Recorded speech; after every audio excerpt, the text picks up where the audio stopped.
Welcome back to Kingdom Cast. This your host, Good Luck Chuck. We back at it with another episode. Don't forget to like, subscribe, comment, and share all your social media platforms. It's playoff time. We back at it for another run, Chiefs Kingdom. And before we get to it, man, let's go ahead and go around the panel, introduce everybody. My guy Country's in the middle of the screen here. My homegirl, Mrs. 10K followers. Kylie on the top right-hand corner. We got my guy Boogie on the bottom left. And we got the OG here, one of the legends here as far as covering Chiefs football. He's served in the Army for 20 years, so we salute our veterans on that. He's from the Kansas City Star. You guys have known him for a long time. We'd like to welcome Herbie Teope to this episode of Kingdom Cast. How you doing this evening, sir? Hey, thank you for having me. It's great. It's great to see everyone. I mean, I know y'all from Twitter. Some of y'all, most of y'all follow me, but it's like I met Country out at training camp this past summer. But it's good to be on the show. I'm glad I'm finally able to make it. Yeah, we glad you're here, man. We're definitely glad you're here. Definitely a blessing. Yeah. So we got you for a few minutes, so we're gonna get right into it. How big of a mistake was Trevor Lawrence saying the Arrowhead isn't loud? A huge mistake. I don't know what he's used to. Granted, Clemson, I'm sure, was pretty loud. As y'all know, college venues can get loud, but there is nothing like Arrowhead. I've been to virtually every single NFL stadium, and nothing compares. When the crowd gets rocking, and y'all know this, y'all are out in the stands. You can't hear each other. It's like being in the club. You got to be yelling at each other just to be heard, and you're standing next to each other. That's what Arrowhead is like. So I don't know what he was thinking by saying that, but I'm sure the Arrowhead faithful is going to make sure that he knows, hey, Arrowhead is the loudest outdoor stadium in the world for a reason. Yeah, they're gonna get at least two delay of game penalties. I'm going right now. I don't know what money we can put on this, Chuck, but I think at least two. You know what? I'm sure Doug Peterson, who spent time here, obviously probably like, hey, well, Trevor, yo, man, I've been in that stadium. In fact, he was here when the record was set. Doug knows how loud it can get in there. He definitely knows, man. And like you mentioned, this is a different situation compared to when Jameis Winston came here when he was with the Bucks. We played at Florida State, so he was used to those type of chants, whatever. But Trevor, man, I don't know, man. You don't want to challenge Chiefs Kingdom like that as far as getting loud. So, but I want to talk to you about the latest reports out of practice. You've been at these practices, Herbie, and I know the latest is that McColl's not gonna be available this week. I know that Clyde and Jody Fortson, they're not gonna be activated out of IR. Is there any other latest news that you have for us as far as Chiefs practice has been going this week?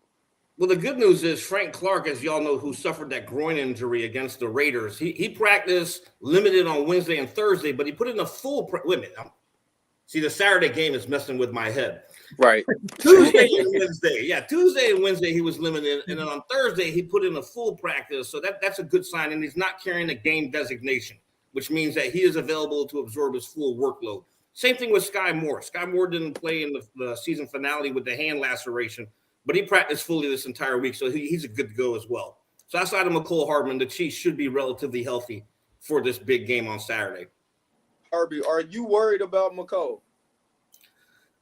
I think, the human side of me is worried for his health, but the reporter side of me is like, can the Chiefs overcome not having McCole Hardman in the lineup? And I would say yes. McCole hasn't played since November the 6th. I believe that was the Titans game? So he hasn't played since then. And then meanwhile, the Chiefs still have the number one passing offense. Patrick Mahomes still led the league in passing yards, still led the league in passing touchdowns with 41. This offense is designed where it is the next man up. You hear that a lot in the NFL, next man up. But the Chiefs certainly had the weapons there with Juju Smith-Schuster, Marquez Valdes-Scantling. Kadarius Toney is turning into a guy that I don't understand what the Giants did when they let him go. Justin Watson is a guy as long as he's catching the football. And then, Sky Moore is a guy who can also do some damage. So I think they'll be fine without McCole.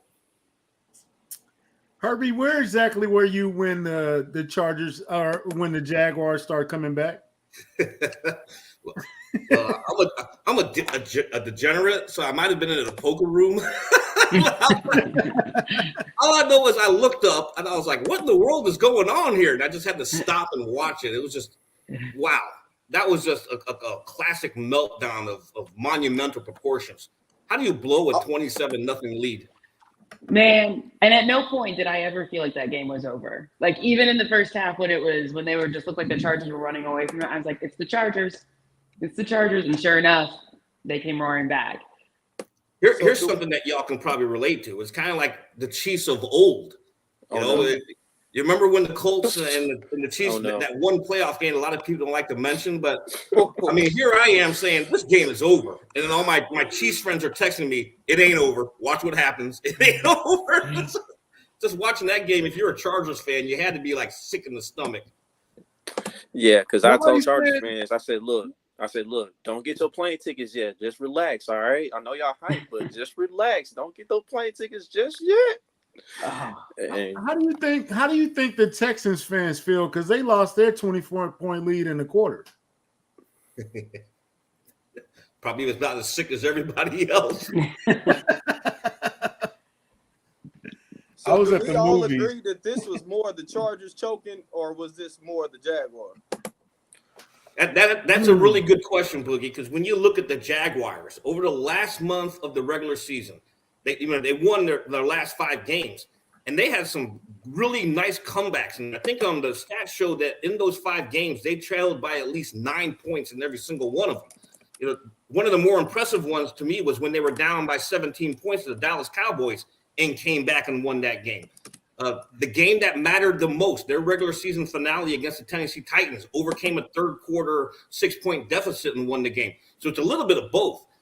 For the Chiefs, you can't take this team lightly. You just simply can't, because their body of work over the last month shows that if you have the lead, and we know the Chiefs can do this sometimes, they'll jump out and all of a sudden you're watching, you're like, why are they sleepwalking through this? They got to be able to keep that foot on the pedal and then just keep scoring and scoring, and don't let up and give this Jaguars team the chance. Yeah, and speaking of that, I know the Jaguars, they currently one of the best second half teams in football. When we played them earlier this year in Arrowhead, we was pretty much in control, but we did have 3 turnovers. Like Jacksonville says they have been high. They 7-1, one of the highest teams in the league. So, I mean, what are some things to look for this Jaguars team this time around in comparison to when we played them at Arrowhead? Well, I think if anything, you need to lock in on two offensive weapons. You got to lock on number one. That running back for the Jaguars, I think, is underrated, but he's very good.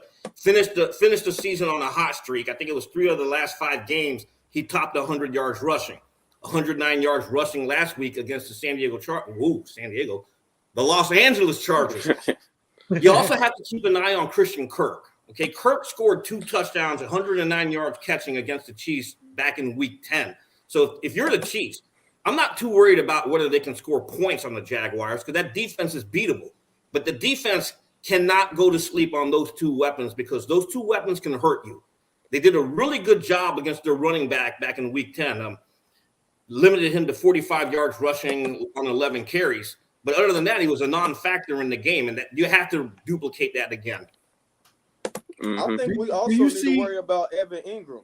If you see how they utilized him last week against the Chargers and how our linebackers are in coverage, I would think he would have a better game than he had last time. Yeah, Ingram is dangerous. And, the good news is Steve Spagnuolo knows Ingram from their time together in New York. So if anyone is aware of what Ingram can do, it would be Spagnuolo. The other guy not to take your eye off is Zay Jones. Zay Jones is actually dangerous as well. Jones, Ingram, and Kirk all scored a touchdown last week in Jacksonville's comeback win. So the Chiefs better be ready. Man, so go ahead. Go ahead. So you mentioned that you mentioned they're a second half team.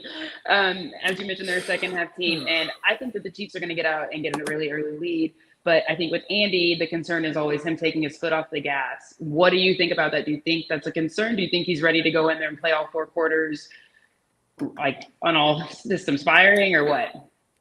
That's a fair question as well. But I think what helps Andy Reid is the fact that they are coming off of a bye. We all know the Chiefs under Andy Reid just have a phenomenal record coming off the bye.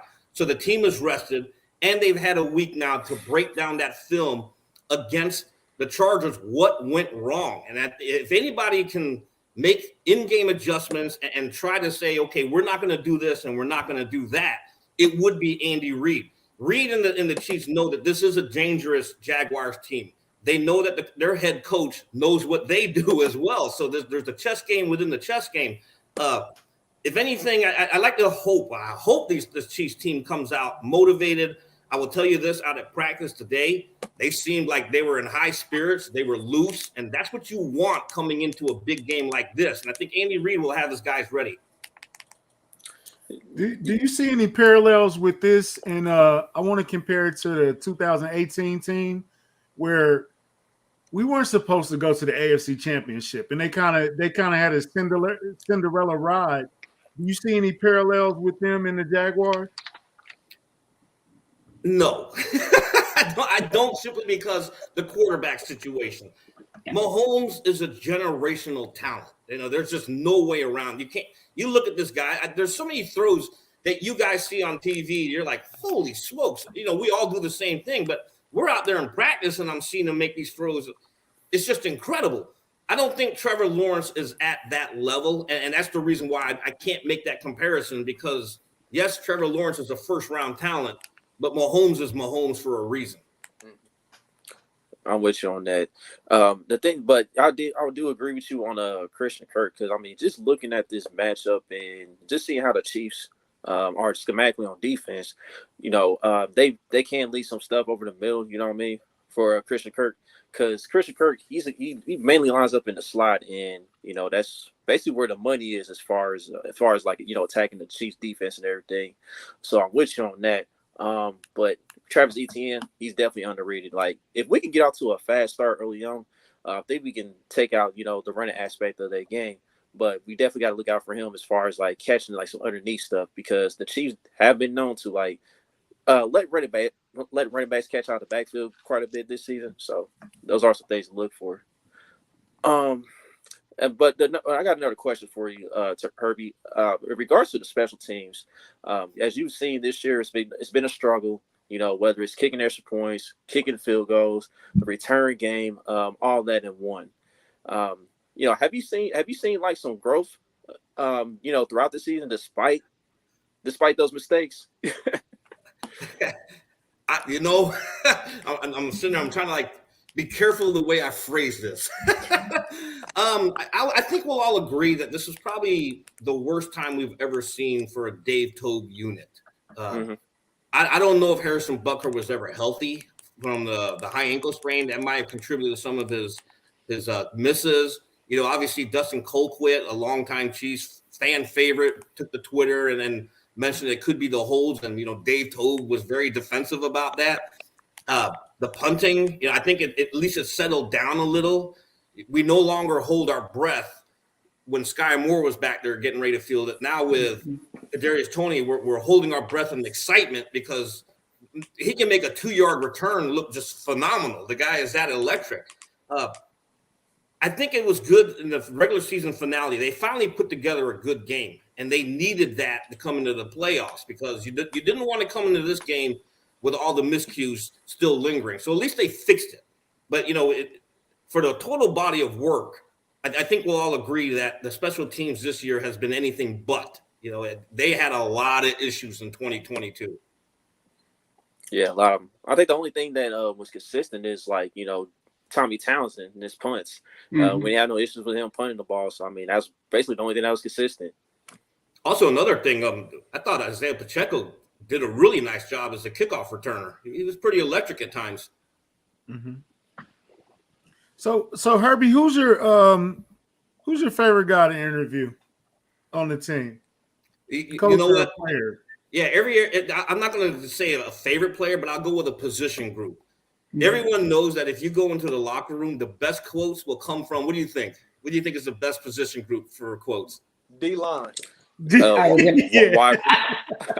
going to say D-line. D-line. Offensive line. The O-line? Yeah, the O-line. That's a very, very smart group, man. Most of those guys, even when I covered the Saints, all the offensive linemen are very thoughtful. They give great responses. They stay away from cliches. I mean, they tell you what you want to hear, or not necessarily what you want to hear, but they'll say what's on their mind, and they do it in a very thoughtful way. So, if I had to pick a position group, it would easily be the offensive line. Trey Smith is a hoot. He is he'll make you laugh. He's a good guy. Same with Creed Humphrey.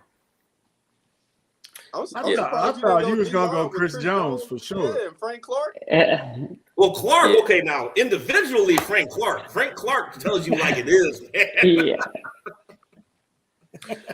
Yeah, because Frank Clark, he is full of quotables. That man is full of quotables, especially around this time of the year.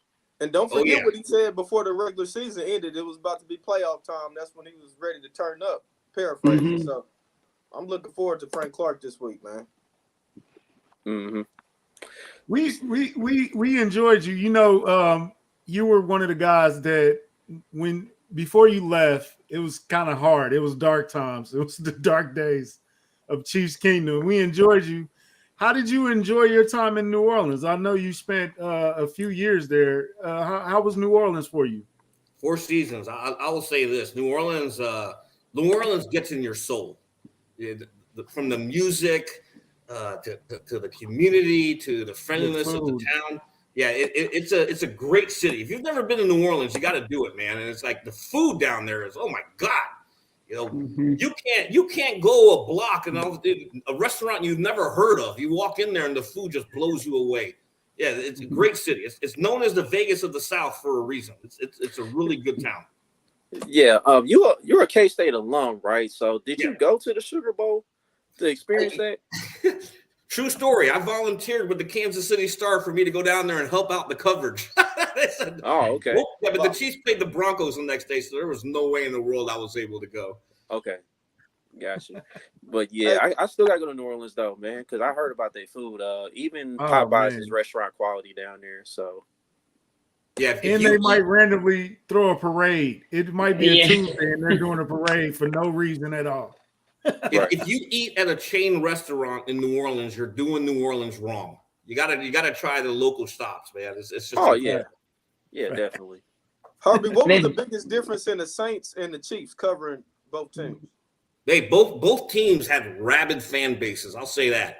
Chiefs fans, they love their Chiefs. Saints fans, they love their Saints. The biggest difference then, when I left here, obviously Patrick Mahomes wasn't here yet. It was still Alex Smith.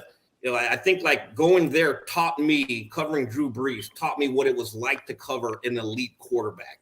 Then coming back to Kansas City and watching Mahomes, it was like, they all have the same traits, man. That leadership ability, that ability to make all their teammates want to get better, and just elite production. And that's what the similarities are. Yeah, and you know what's crazy? The Saints, they was considering trading up for Patrick Mahomes, so that's a true story. Yeah, so luckily he was able to get him because they was definitely considering it. Herb was gonna get him any way he had to. Right.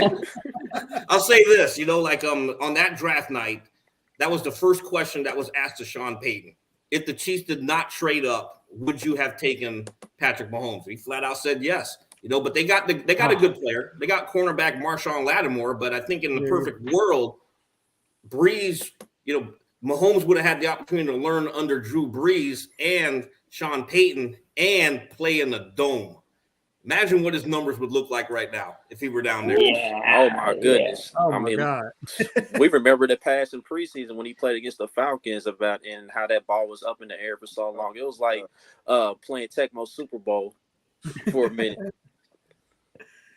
Hey Herb, I know we're not gonna think ahead, we're gonna take it game by game, but there's another game on the other side, Buffalo and Cincinnati.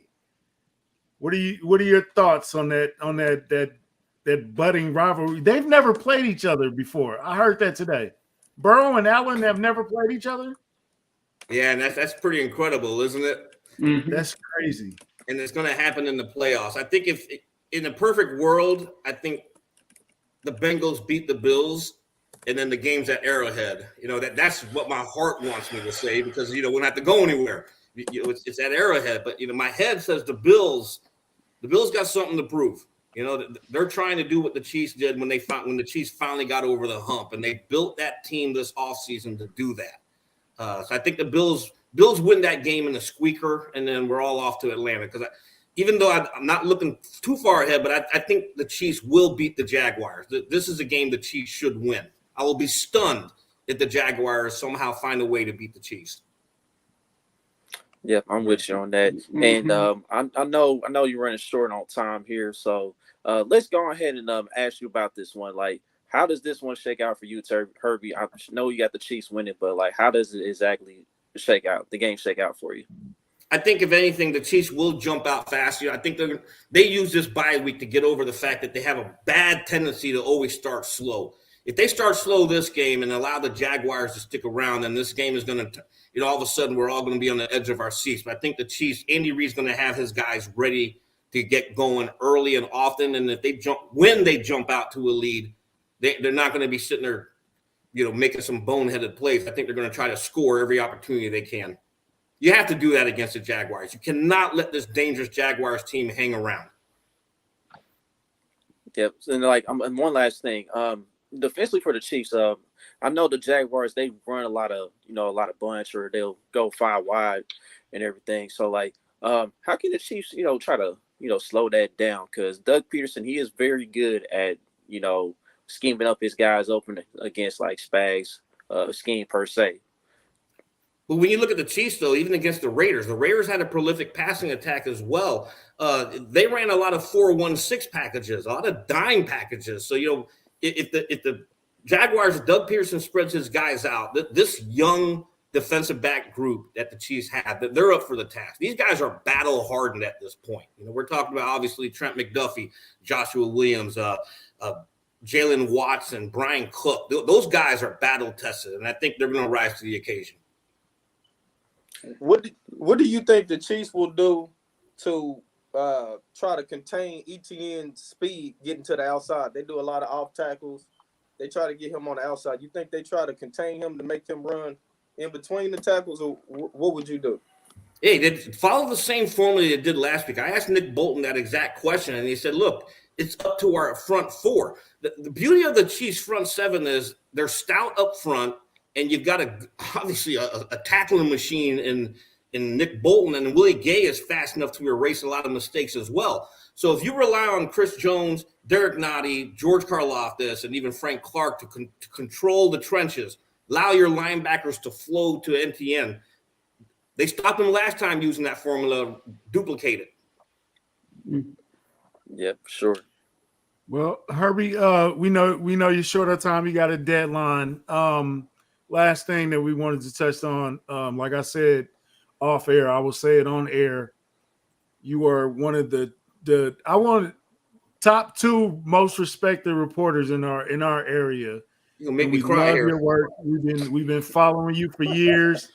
Like I said, you guided us through some very, very dark times, and it was you. It was either if Herbie says it, we believe it. If Therese says it, we believe it. I want you to briefly touch on Therese as a colleague and as a friend. And sadly, we were going to interview Therese the day of his passing. Very, very sadly, we never got to get Therese, but we're just beyond excited that we got you today. Could you touch on a little bit of y'all relationship? Yeah, Therese and I developed a really, really close relationship where it ultimately became like I was the big brother. He was my younger brother. He bought a Jeep Grand Cherokee because I own a Jeep Grand Cherokee. I mean, you're sending me pictures. Which one should I get? And I was like, get the black one. You got to get the black one. I taught him how to shoot. I taught him how to play poker. I mean, he visited me in New Orleans. I mean, that was my brother. Therese wasn't just a good journalist. He was a better human being. And, he is absolutely missed. Not a day goes by that I don't miss him. Because, Therese was special. Yeah, he definitely was, man. So, yeah, Herbie, appreciate you hopping on with us, briefly. Again, I'm grateful that you hopped on with us. And, hopefully we can do this again sometime. And also, man, thank you for your service. For sure. You know what I say? Let's circle back when the Chiefs go to the Super Bowl. How's that? We're gonna hold let's you do to it. it, man. Yes. Yeah, Yes. Oh, you know I'm gonna call you, man. Yes. Country has my cell number, and you now have my You- email address, so we're good. I can't Yeah, duck for it. sure. Yes, sir. Thank you so much. We appreciate Thank it, you. man. You have a nice night. That was Herbie Teope, ladies and gentlemen. Shout out to Herbie, man. That was The great. great. I'm trying. Is it country? You Oh my froze as God. heck. Oh, there you go. No, there you Hey go. man, like I was saying with Boogie, bro. Like I was saying with Boogie, I'm sorry. Man, 2012, them 2 and 14 years, them Jamal Charles injuries, those Eric Berry injuries. Man, Herbie Literally guided day us to day. through a whole day to day. Oh my God. Yeah, Herbie is a legend, man. I know Herbie, then you're cheap wrong. You're for real. Whew. I'm just caught up in that. I'm excited about that. Let's get to more of this game, man. Yep. Oh yeah, I want to get to What do you think the major difference is?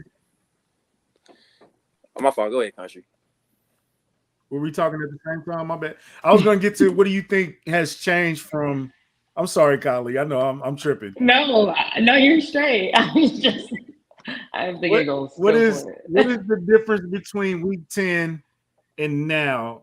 Besides, I think the Jaguars are playing better as a unit and defensively. And Trevor Lawrence, he's going to be a top 10 guy. He might be a top 5 guy in the AFC. On the Chiefs side, like I said, we went into the playoffs on the uptick when it looked like a lot of people were going down, actually. So what do y'all think, like, the major differences between week 10 and now? I'm gonna start with the Jaguars. The Jaguars, it seems like they don't clean some things up as far as execution. I know last week, Trevor Lawrence's first playoff start, it got rocky in the first half, but in the second half, they showed why they've been on this hot run they've been on in these last 8 games. Trevor Lawrence is doing a good job, making his reads, doing a good job making decisions more quickly, and like receivers, man, the receivers, they're doing a good job getting open. Like, this is a better receiving group than what he had, last year. And then Travis Etienne, he's starting to come along as a young star in the NFL. He's explosive. He can take it to the crib anytime. And like defensively, they done got a little better with their pass rush. I know Trayvon Walker, he was going through his struggles. He hit like a wall for a second, but he's starting to get some things going. I know he still needs to work on his discipline a little more because he will have a tendency to create a dumb penalty every now and then. Josh Allen, he's starting to show, veteran leadership.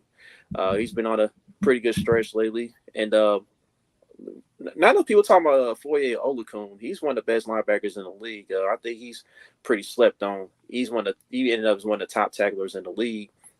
And then you got a corner in Rayshon Jenkins. He's starting to come along.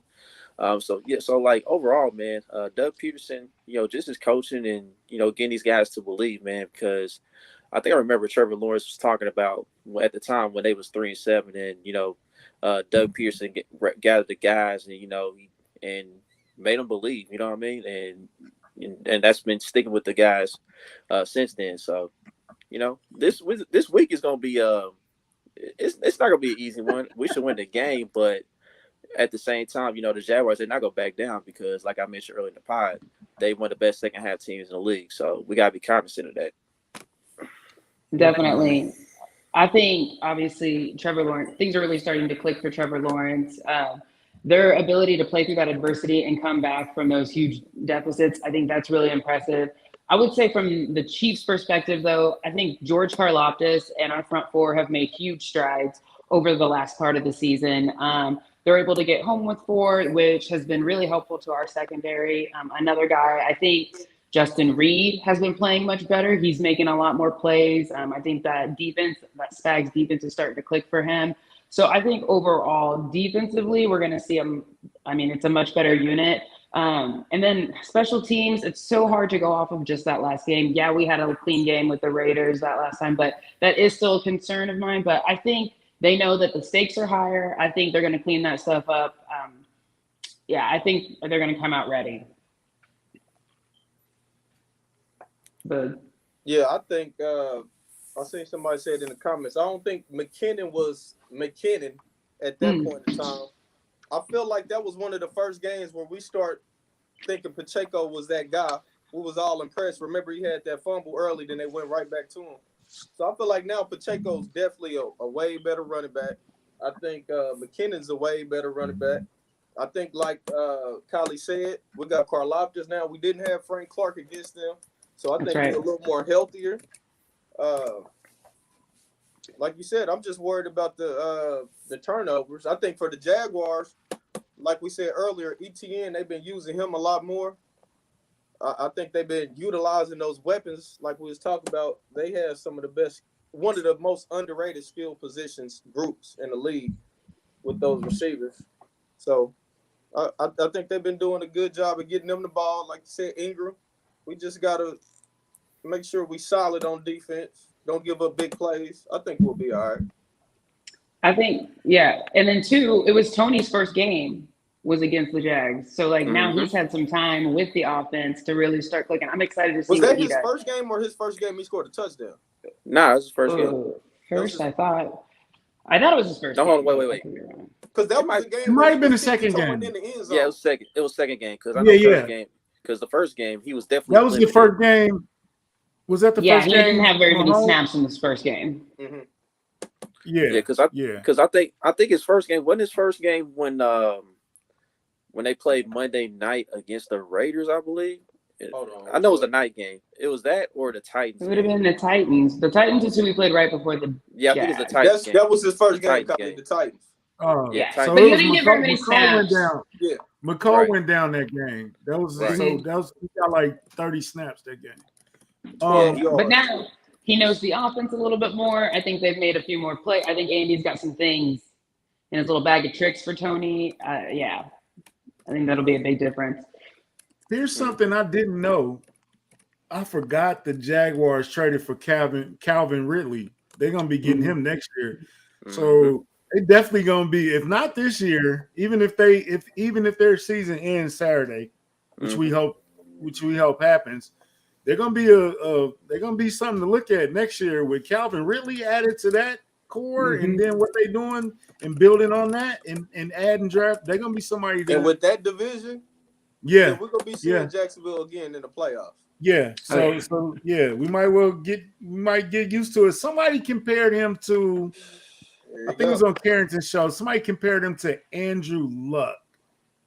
Whoa! I don't know if I would give him that. No. Yeah, that's a little.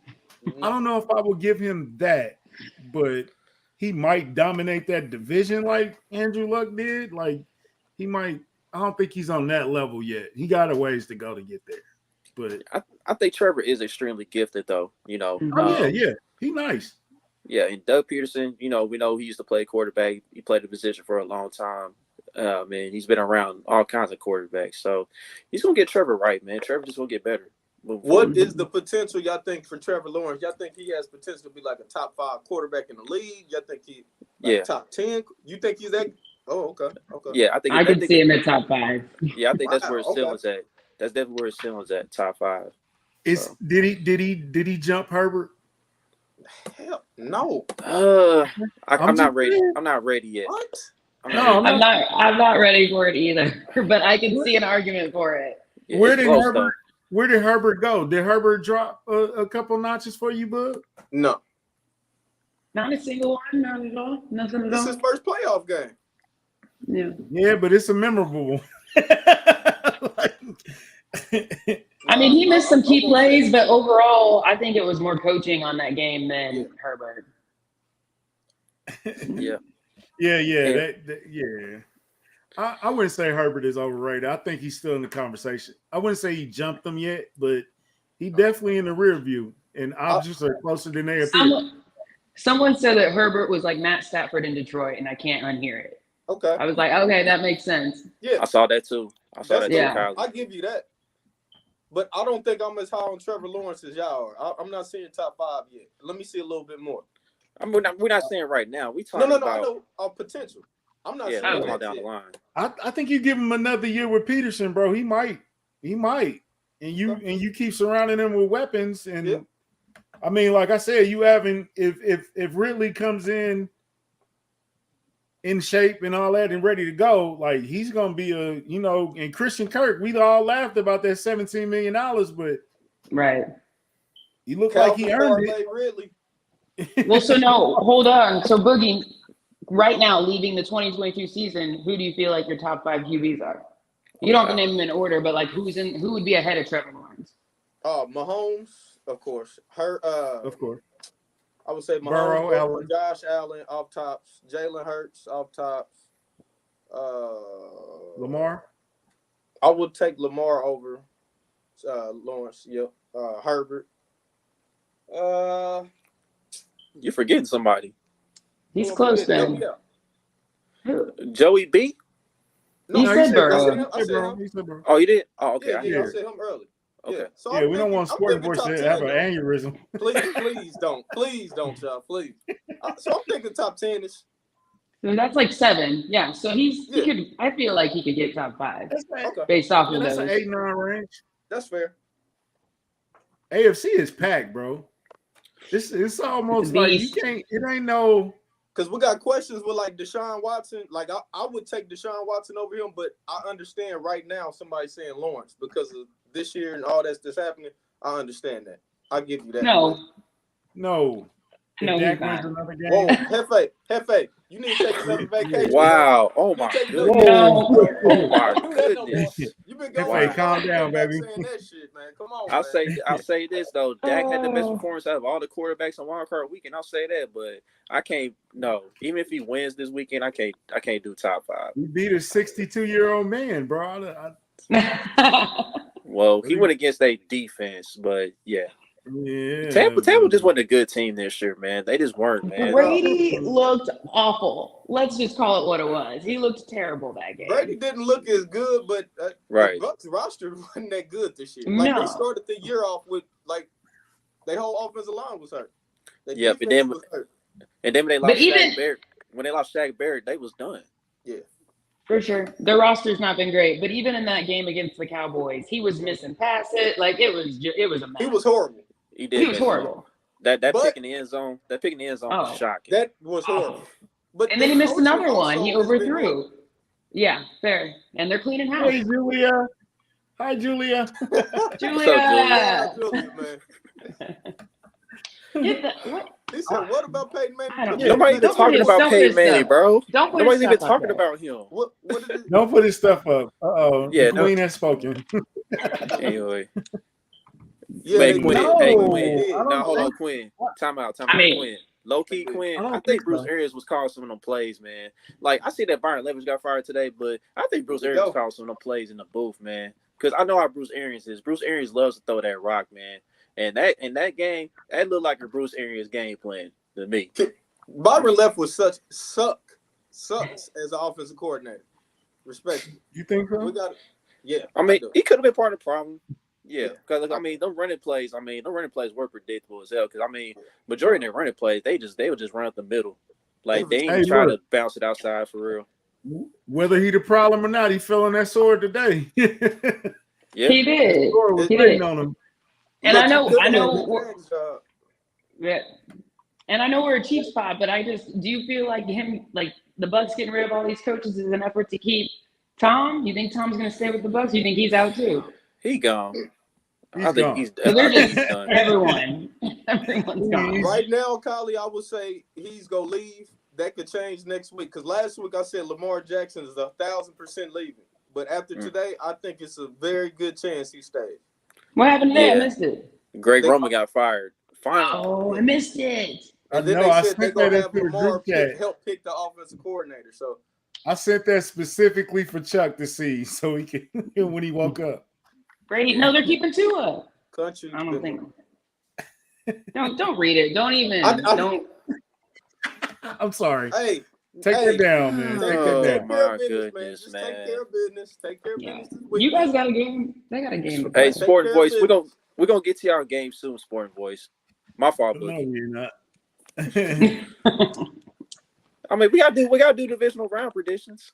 So we gotta talk to our number one fan. We gotta talk to him.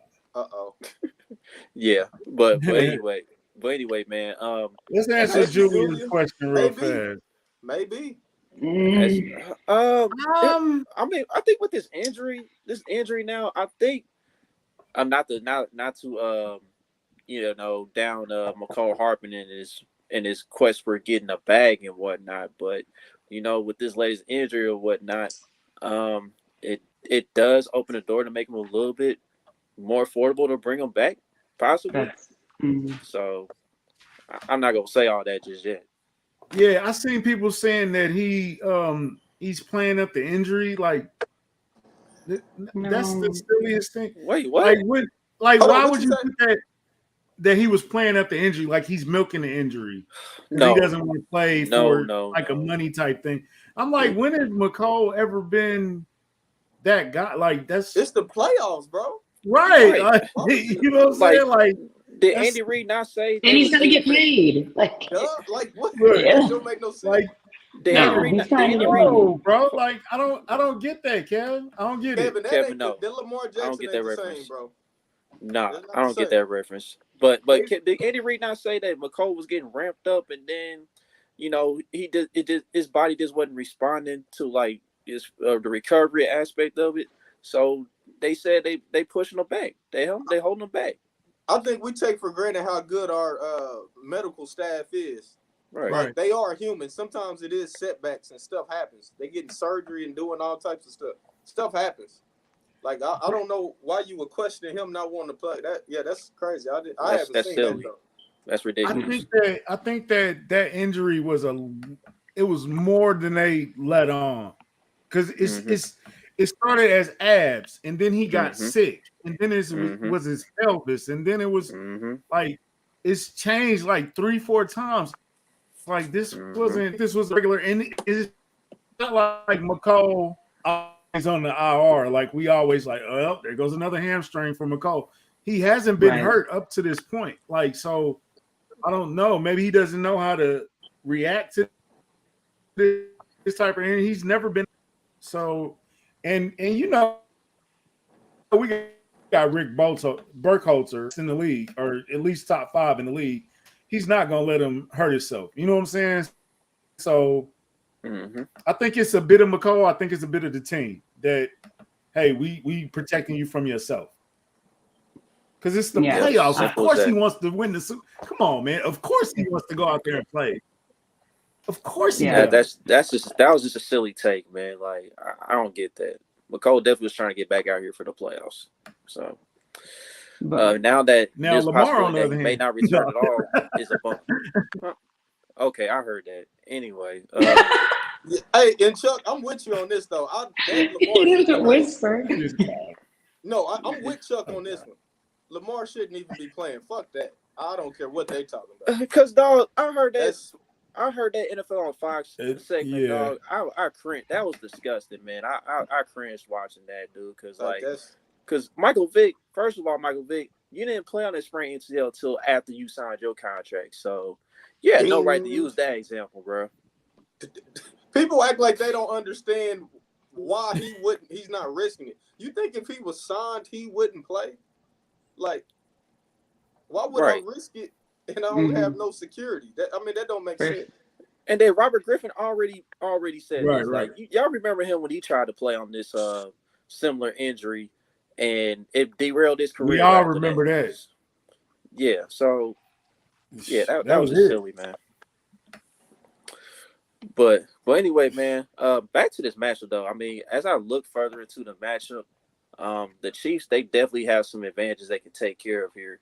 Because I know when Jacksonville lost Shaq Griffin for the year, the Jaguars they rate like near the bottom of EPA, allowed per dropback. So the Chiefs can definitely have some mismatches they can take advantage of. And I think the guy that's gonna have the big game here, I think Tony he's either going to repeat or do better than what he did in the regular season matchup. Because I mean, you saw on film, you look at the All-22, they lined Tony up in the backfield, they lined him up in the slot, and like they had no answer for him. And I know you guys remember the play where he adjusted his gloves in the middle of the play and made that catch. So like Tony is just going to be a problem for him. Whether he has to go up and get the ball or whether he gets the ball in open space and makes a big play. So I think that's the guy for the Chiefs offense in the passing game besides Kelsey. That's going to make it a long day for the Jaguars defense. I think Juju could have a game too. Maybe prove Cisco. I know he said they don't have bad blood, I think is what happened. They were like talking, chatting or something, but I still think he can go out and have a good game. He said Cisco wrote him on Twitter after the game and apologized and all that. So no funk. Yeah, we want that. We want to run it back on them though. I wrote it down though. I was like, hey, we remember, bro. We remember, bro. We remember. But I didn't know they had an interaction on Twitter though. I didn't see that, so I missed that one. Yeah. Hey, Quinn, he said he apologized. Didn't have a good game against the Jags first time though, so I can understand where you're coming from. But I respect Cisco, though. I mean, I respect Cisco for his physicality. You know what I mean? But public service announcement, Chuck. All right. Public service announcement, Chuck. These are my views and my views only. Let's get not a reflection of the Kingdom Cast nor our fans. Juju lying. He lying. You what happened. I hope you do. Because I think if we catch you. Oh man, we're losing you. We're losing you, bro. Tweet. We're losing you, bro. Kicked off. Spam the comments and tell them to get Google Fiber, y'all. Spam the comments. He's back. Is he back? No. Nah, he frozen. He's moving. I mean, barely. Yeah, we losing. We losing. Hey, country man, just try to come back in, bro. No. Yeah, come back in, fam. I'm still not back. Yeah, that's my wish too. Yeah, y'all, Juice, you asking too much now, man. Come on, you got too much dip on your chip, bro. Come on, man. All right, over under. MVS has 3 catches. Under. 3 catches? I'm sorry. Over, Kylie. I'm sorry. I'm gonna take the over, Kylie. I'll take it. Okay. Look, I think. I'm sorry, Kylie. Go ahead. My bad. No. I was just gonna say I think he could have 3. I don't know that he could have more than 3, and he's got to be consistent if he's gonna get 4 or 5 targets. I might need him to make at least 3 catches. First game, he had 3 catches, 60 yards, and he had that long 36-yarder, and he had a touchdown. So I think he can have some success against that secondary. But you're taking the under, Chuck. Yeah, and it's no. And it's no slander to it's no slander to MVS, man. I just feel like McKinnon's gonna get some of that. Maybe Pacheco get some of that, and then Noah Gray can get involved in this game too. So he had a touchdown first game too, didn't he? Who? Noah Gray. Yeah, he did. He did. He did. And Blake Bell wasn't there last time either. I know that. Right. Got the Belldozer back to help out in the running game. So, oh my God, the country's getting destroyed, man. Oh boy. Oh man, I love it though. He's not even here to defend himself. Right. He's coming back soon though. I see him in the background. But yeah, as far as guys who I expect to have production in this game, I'm gonna say. I'm going to say Tony number 1, Juju number 2, and surprisingly, I got Justin Watson over MVS in this game. I know, Boog. I don't like it either, but he's going to get some involvement in this game, bro. As far as wide receivers, I'm not saying he's going to have a monster game, but I think he has a better chance of being more productive than MVS in this game. Well, we're not going to bring up Scott Moore. We on that? Man, unfortunately, dog, I think Sky is next year, bro. Oh. I know. Yeah. I think that's next year, man. I think he'll get out there. I just don't think we're going to see any more than we've seen this season. I don't think it's we've been waiting for the playoffs to play Sky. As much as I want to see him, I don't know if that's going to happen. it's gonna annoy the hell out of me, but that's just what it is at this point. Yeah. So.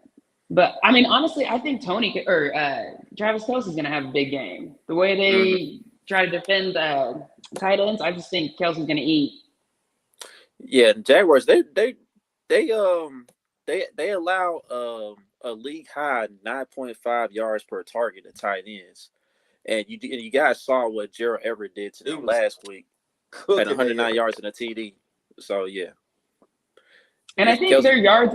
I think they're pretty low in like yards after the catch for the other team. I don't know. I saw a stat earlier. Anyway, so he's gonna eat. Yep, simple as that. So y'all predicting the Travis Kelce day? I am. Oh, absolutely. It's the playoffs, man. You gotta get your best players to football. So, I mean, the Jaguars. I just don't think anybody on Jaguars defense is capable of stopping him. I mean, you could try to maybe scheme a way to take him out the game, but even then, I think it's just gonna be too difficult for them. Yep, exactly. That's where Tony gonna eat at. They killed me in the chat while I was gone. I seen that. Oh, you weren't supposed to look. But you know you don't see all that. No, I hate I looked. Y'all hurt my feelings. Somebody said I need a hard wire. I think we get a tip pick this week, y'all. Yeah. I'm all for it. Lawrence, he gets the ball tipped every week, it seems like, man. And we had a lot of tips that first time. Karlaftis, I think, had 2 or 3. I think we get a tip and maybe a Nick Bolton or a Willie Gay pick or some pick type stuff like that. I think can happen. Yep, I'm all for it, man. Let's get that first McDuffie interception. Yeah, I'm here for it. Yeah, sign me up for that too. And a Chris Jones sack. Oh yeah, absolutely, man. Did y'all see his comments? Yeah. Okay. Yeah, he gotta get his first. He gotta get his first playoff sack, man. He gotta get that out the way, man. It's time. It's time. 9-5. It's time, bro. Please, so I can add Slim and Booze, man. Sack Nation. I know a lot of people waiting on that too, man. Like, and Chris Jones. I mean, despite him not getting a sack in his postseason career, like he did make an impact during our Super Bowl run. You know what I mean? When we won the whole thing. You know what I'm saying? But I feel like in this matchup, this is the time. This is the time for him to dominate, man. It's time to carry over that 15.5 career high he matched, and have a big game. So I think if he wins this matchup, man, I do expect Trevor Lawrence to maybe turn over twice in this game. Instead of 4 picks, it may be 2 picks. So I think pass rush, they got to take. This is that from here on out. Pass rush needs to take that next step, man. We've been getting the sacks, but we don't get them against the good players. It's the playoffs, man. We need to be consistently getting pressure. Sacks, D-line needs to dominate in these playoffs, especially these next 2 weeks, man. And what's going to help out the defense more is, get out to that fast start. If we get out to that fast start, that's going to cause the Jaguars to press a bit, and I think that's when no turnovers come into play. And yeah, Quinn, Frank Clark, I think. Is he like second or is he second fourth. Or is he first now? Oh, he's fourth. I know he's up there. I know he's up there in playoff sacks. He's second country. He 4 behind Reggie White. Is that what it is? Yeah, we lose the country a little bit, but yeah, I think he's second. He's behind. He's definitely is behind. He might be behind Reggie White. I'll definitely have to double check on that, but I know Frank Clark is up there in playoff sacks all the time. Yeah, Frank Clark is he's in 5th place. Talking about my internet, Chuck. 1 behind Reggie White. Yeah, you cook, bro. You cook. 5 behind Willie McGinnis, who's number 1 all time. Yeah, Willie McGinnis was definitely impactful in the playoffs. I definitely remember those runs the Patriots had. Oh yeah, how good their defenses were. Yeah, it's not working out for you, country. I smell blood in the water. Yeah, hey, the comment section do too. I smell blood in the water. Oh man. But yo, I mean, did you guys? Y'all better win this week, Sporting Voice. Y'all better win this week, bro. Hey man, leave my internet alone, D man. He's on one. He's on. Hey, Will. What is going on? Yeah. But on the other end though, man, like just kind of wrap up, just covering this game.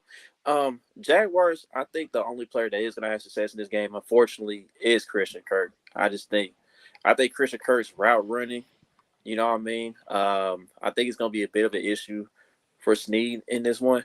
And I'm not saying Snead can't have a good game or whatnot, but I feel like, Doug Peterson's gonna be able to scheme Christian Kirk wide open, and Christian Kirk's going to have a bit of success on his end individually. But I think it's the only guy that's probably going to have a good day for Jacksonville. But everybody else, we can kind of keep in check, because I believe we could take ETN out the game. If we get off to a fast start, he ain't gonna be able to run the ball as much. Mm-hmm. But that would be the only guy for me as far as Jacksonville having success. So man, I think Pat's gonna have a day. I think he's just gonna carry that from the regular season, and he's ready to play. And I also think that last season, how it ended, just left such a bad taste. We're back here. We're in the playoffs. I think we're going to see him take it up a notch, which is crazy because he's had a crazy season. Yeah, and Patrick Mahomes. And I think Mahomes is he's chasing another. I think he's chasing another milestone. He's behind somebody on the all-time list in passing touchdowns. So I know they said if Mahomes win this game, he'll have more wins than every other quarterback combined in the playoffs. Damn. Mm-hmm. And if Mahomes has another 3 touchdown passing game, he will tie Aaron Rodgers for the most NFL history, and that's 3rd. I know Tom Brady holds that record with 13, then Montana has 9. So Mahomes this year, he has an opportunity to either tie Montana or surpass him with most playoff games and 3 TDs. It's too early for that, bro. It's too early for him to even be breaking Montana records. That's crazy. Yeah, that's insane, bro. The dude's an alien. Good point. Hefe. Oh my gosh, Hefe. I like that point on Snead. Snead was banged up a little bit that first game against the Jags. So that's true. Okay, so Chargers. Free Chiefs-aholic, man. You know that, man. Free Chiefs-aholic, man. Chiefs-aholic. Someone said he's got court tomorrow. I did see that. Oh, word. Hey, Chiefs-aholic, I'm about to pull up to your court date. I'm going to pull a Young Thug, and I'm going to slip you that parlay. I'm getting you out, man. Give me that Mahomes MVP money. I'll come get you out, bro. Well, there you go. Heard it here. Oh my god. But yeah, I did see that comment about Justin Reed. Justin Reed, he has matured quite a bit, since the little riffraff with Bengals week and whatnot. And it has shown in this play too. So he definitely is going to have to be a factor in this one as far as containing Evan Ingram. And I'm confident in Justin Reed, man. I think Justin Reed is going to go out there and have a decent game. Hey, Colin, what was that stat on Justin Reed catches on him or something? I think I seen you reposted. It's very low. Someone in the comment just posted something about it, but he hasn't had a catch over 3 yards in like 6 weeks or something. Yeah, okay. Yeah. So he's definitely improved since week 10. Oh, and yeah, but we also seeing the Reed making plays that we can see. Like earlier in the year, we were saying they wasn't throwing him the ball. They wasn't even throwing at him.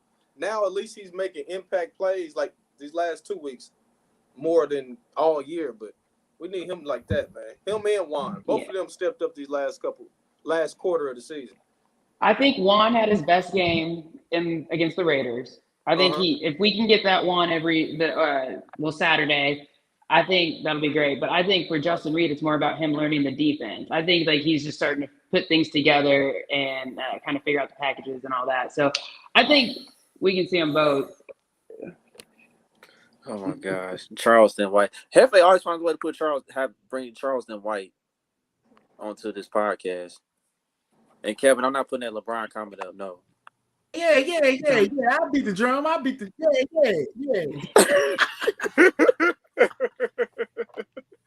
He's back. Country's finally back. He made it back.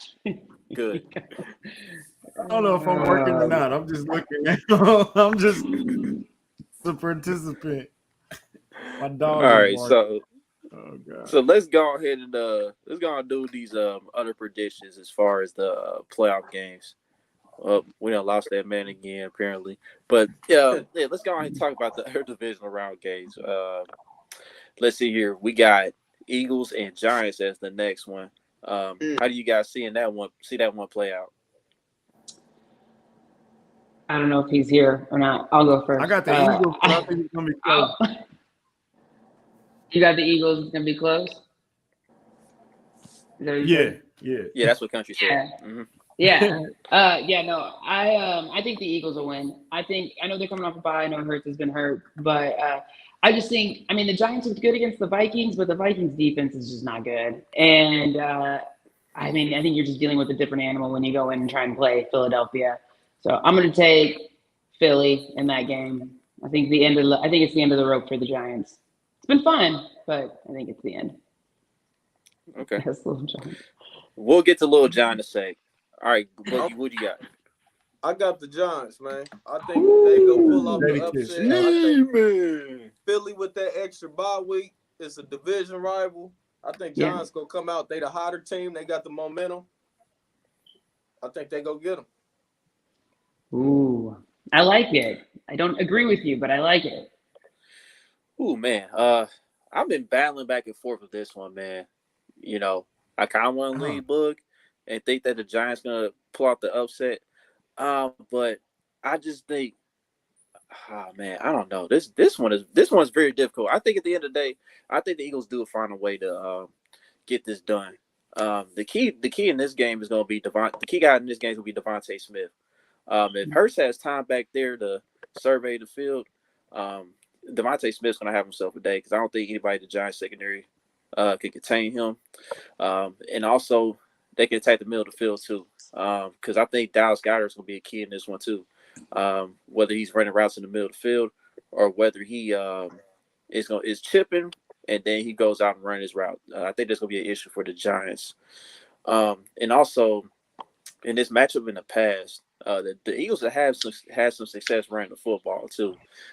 Miles Sanders had a big game the first time around, and then we know Boston Scott, he's normally the Giants killer, so he scored in both games this year, and he's been doing that throughout his career, finding the end zone against the Giants. So I think the Eagles will get him in this one. But look, I ain't mad at that upset pick though, either. So yeah, but the trenches is definitely gonna be key in this matchup. That's gonna be a fun watch. The Eagles offensive line going against that Giants defensive line. That's gonna be fun to watch. So, I mean, I've been impressed with Dable. So I wouldn't put it past him to be able to coach them to a win there. Again, I'm still going with the Eagles, but I do think Dable should be coach of the year. Yeah, I'm with you. 1,000%.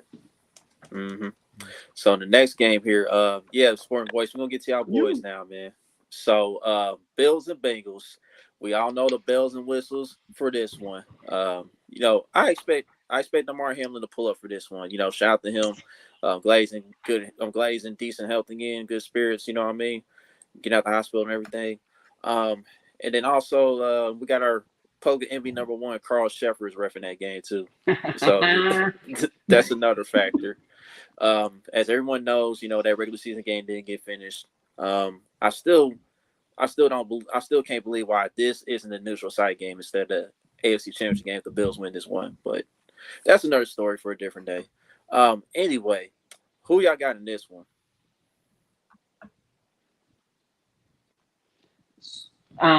Who playing? Bills and Bengals. Okay. Come on, man. The media darlings is gonna win. All right. The Bills. I got the Bills in the close one. It could go. I don't care. I really don't care. Whoever wins, we're gonna beat them. I think the Bengals are going to win. They are just some better team, in my opinion. I think they're playing better right now. I know they've got some offensive line issues right now, but it's not like the Bills' D-line's doing much right now. They're without Von Miller. Josh Allen looks kind of a mess. He can throw the deep ball, but he's pressing a lot like Patrick Mahomes was last year. So I just think he's capable of making more turnovers than Burrow is. And if he makes turnovers against the Bengals, they will make sure that they score, whereas Miami did not do that. I mean, they came back, but he's playing a different team than Miami. So I know it's at home for the Bills, but I'm going with the Bengals. My head is telling me the Bengals is going to win, but my heart is going with Buffalo. I want the game to be here, so I'm going to go for the Bengals to win. And I want to beat them more than I want to beat Buffalo, so I'm going with the Bengals. Kitty cats. All right. There you go. Kitty cats. Yeah. The kitty cats. All right. So for me, man, I already know the league's gonna try to push. Yeah, the league's gonna try to push Buffalo through, but oh my God, I think at the end of the day, man, we've seen this Bengals team, man, these past 2 years or so, or a year and a half. This team, they battle tested. It seemed like they built for anything at this moment. I know they got their offensive line issues, but they had offensive line issues last year, and it didn't matter. We saw Joe Burrow get sacked 9 times against the Titans, and they still found a way to win the game. Yeah. And they even better than what they was last year. So the keys for me in this matchup is this, man. For the Bengals, man, we saw how the Bills' defensive line has been without Von Miller. Their pass rush is not as effective, and we have seen, and at the same time, the Bills they still been decent against the run, but that Bills secondary is terrible, man. I think at the end of the day, despite the Bills' deficiencies in that offensive line, it's not like Joe Burrow can't escape pressure. Like Joe Burrow's been pretty damn good at escaping pressure himself and making plays, and like with the trio of Chase and Higgins and Boyd, they just gonna find a way to torch their secondary. I know Trey White, he's starting to get back to form a little bit, but Jamar Chase is going to be a big factor in this one. They're going to line him up over the field. They're going to line up in the slot, line him up outside. And I think it's going to be an issue for Buffalo. At the end of the day, man, Josh Allen, I've said this for a minute now. I can't trust a quarterback that can't play in the center. I'm sorry, man. And Josh Allen's been reckless with the football. He's regressed a little bit this year in comparison to when Dabo was coaching him. Like under Ken Dorsey, he's gone back to some of those bad habits, man. So at the end of the day, how can you? I'm sorry to cut you off, but how can you say you don't trust a quarterback that's not under center as much? And Mahomes is barely under center. He's under center more than Allen, a lot more. But at the end of the day, man, I got the Bengals. Bengals, they're gonna win the turnover battle. I think they pull it out. Some popcorn, Kylie. Right. But anyway, the game's gonna be close though. But the last game, we got the Cowboys and the Niners. Now, these two fans, I've been in their spaces, dog. They've been the most spiciest of all the fan bases this week, man. Like classic back and forth. I mean, these two teams got history.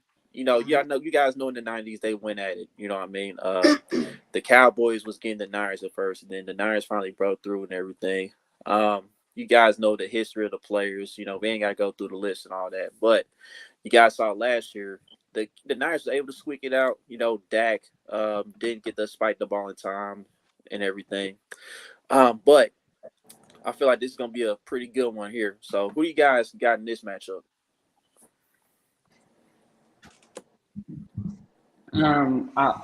So I'm having a hard time with this one.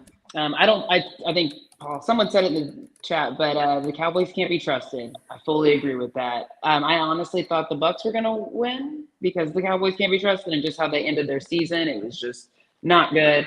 Dak's throwing picks left and right. That Niners defense is no joke. So, I mean, that's a concern. However, I don't know. Like, I think Brock Purdy's great, but how long will Brock Purdy be great? I mean, it'd be great to see. I love the story. It's a great story, but that Cowboys defense is different. And you got Micah Parsons coming at you. I think I'm going to go Cowboys. I'm going Cowboys. There's my I'm doing Cowboys as my upset this week. So. All right. All right. Well, Country or Bug, one of y'all go next. It's almost like we forgot that this quarterback for the 49ers he's not that experienced. So I think if the Cowboys get some pressure on him and like kind of get in his face and Michael Parsons goes off, then it might be a long day for Brock Purdy, who's looking pretty good for an inexperienced guy, Mr. Irrelevant or whatever. So man, it's hard to call because been hot and McCaffrey been hot since he got there, since after we whooped them.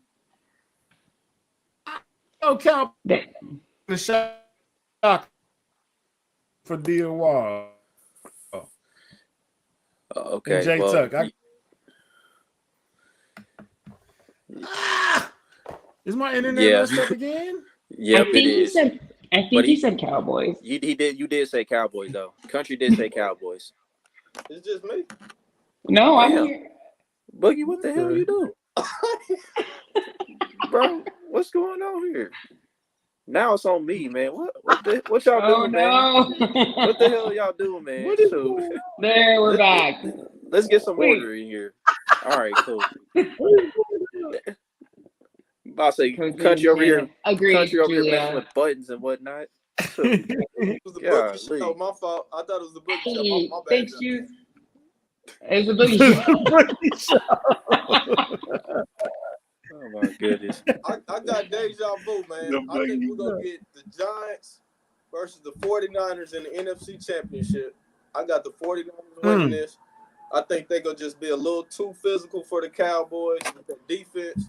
They go get after Dak. I get what y'all saying with Purdy.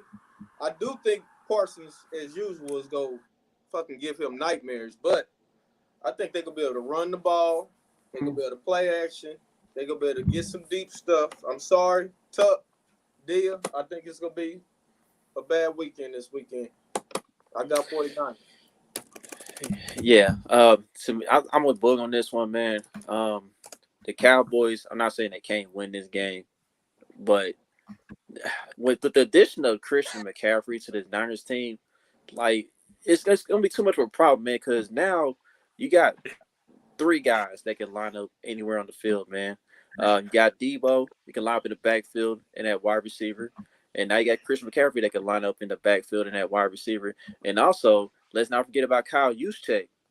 Juszczyk, he can line up at wide receiver as well or tight end. So that's just going to be too much of an issue for Dallas, man, defensively. And, like, if they want to create pressure, you're going to have to move Michael Parsons around. You can't keep him on Trent Williams' side the entire time because Trent Williams is that good. So even with Purdy back there, man, I think all Purdy got to do is just not wreck the car, and I think he'll continue to do that, man. And like I've said it before, like Dallas' defense is a little different on grass. Now, last week they played very well against Tampa Bay, but we all know Tampa Bay, they hampering injuries all year long.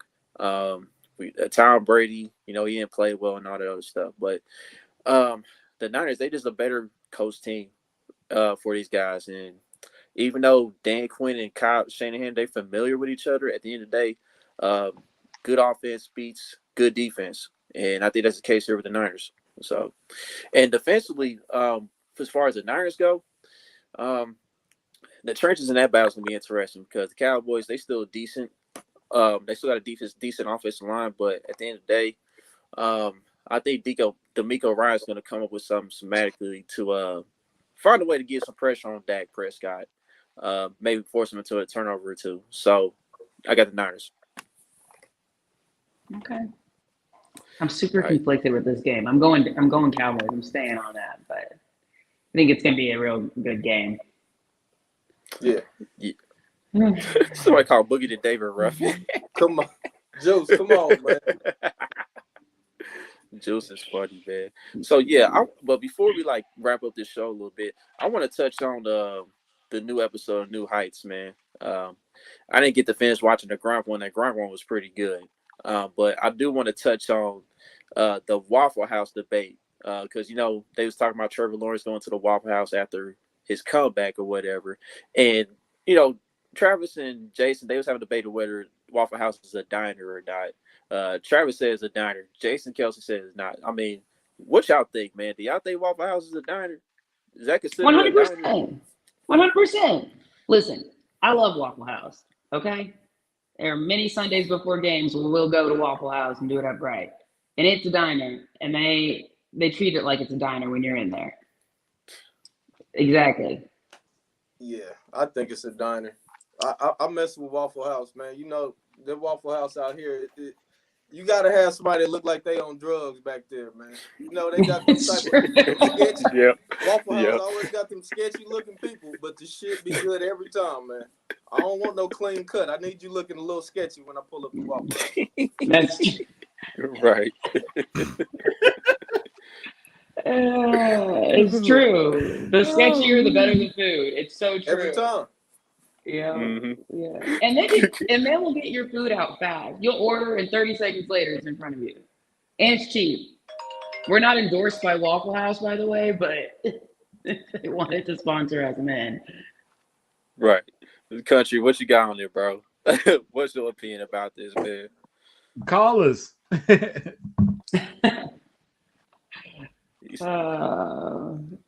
That's it. I forgot Country's internet jacked up, man. Country can't really say much. but yeah, I heard Waffle Houses hit more in the South anyway, man. So you really got to go to the ones in the South to get that full authentic Waffle House experience. Cause like when you watch them videos and whatnot of them fights at Waffle House, they be in the South, man. Lit. Like the ones in Atlanta or like in the Georgia area, you be seeing no fights. And those be the ones you got to go to for real. So quit saying some UFC case. Right. They definitely make it with some attitude, man. So but I ain't been to a Waffle House in a minute, man. I'm kind of holding out to where if I decide to go down to Atlanta again or somewhere in the South, man, that's when I'll probably hit up a Waffle House again. So, but it was a funny segment, man. It was a funny segment, but I think it is a diner. It does classify as a diner. So it's a diner. All right. So with that being said, man, let's go ahead and get to our sponsor real quick and get up out of here. All right. So Homage, what they got going on today is they got up to 50% off select styles. So we click at the top of the page to where it says 50% off select styles. I think it will display on what qualifies for that. So, just hit them up and find out what's half off. And they still got the starter collection going on. And they also got some new stuff going on too as well. I know they got some NBA stuff going on with the association and whatnot. So yeah, man, pay homage, gonna copy some gear, and so that's all I got, man. And of course, they also dropped the MLK collection too, Martin Luther King Jr. collection. So they dropped that as well. That's cool. All right. So with that being said, got anything else before we get up out of here? Let's go. I'm ready for Saturday. That's the one, Kevin. My fault. That's the one right there. Yeah. Good, man. Good fucking ball right there, bro. Yes. I remember that one. I remember that location. Pay homage. Take care of business this week. I want it to be a very interesting week next week. Please take care of business. Do what we're supposed to do. Don't look past the Jags. Let's beat them up. And then that. We want the Bengals. Just take care of business, then I want that. We want to win, and then we want, Yeah. Country got to go what he pays on y'all, unfortunately. But yeah, man. Take care of business, and shout out to the homage for this hoodie. This is the goal right here. Get the victory Monday. This is the goal. So, that being said, I'd like to thank everybody for tuning in tonight. Don't forget to like, subscribe, comment, and share on your social media platforms. Until the next episode, let's go Chiefs. We out. Bye.